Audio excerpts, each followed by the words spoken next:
Le président Macron a évoqué la possibilité d'envoyer des troupes françaises en Ukraine.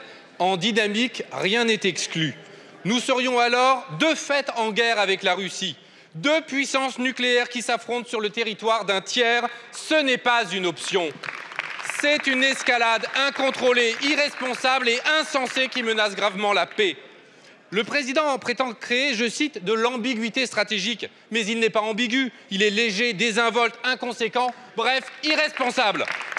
Déjà en Suède, le président a proposé de partager la dissuasion nucléaire avec des nations européennes. Une absurdité contraire à la doctrine française qui en sape la crédibilité. Vous n'avez pas assumé. Mais maintenant, le gouvernement polonais est prêt à vous prendre au mot. Qu'allez-vous faire? La dissuasion doit servir à protéger les intérêts vitaux de la France. La France n'a jamais cru à un parapluie nucléaire. Et la semaine dernière, un accord de défense a été signé avec l'Ukraine, une nation en guerre. C'est inédit. Quand le Parlement pourra-t-il ratifier cet accord? Vous ne cessez de parler de réarmement à toutes les sauces. Cette rhétorique prépare la guerre. Mais vos coups de menton isolent la France. L'Allemagne, la Suède, l'Autriche, la Pologne se sont désolidarisés de l'annonce du président Macron. Même l'OTAN a démenti avoir de tels projets. Cessez donc d'humilier la France et d'instrumentaliser la juste cause ukrainienne.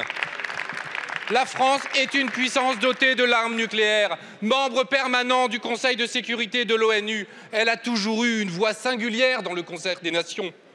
Elle doit agir pour le respect du droit international au lieu de jeter de l'huile sur le feu et d'attiser la guerre.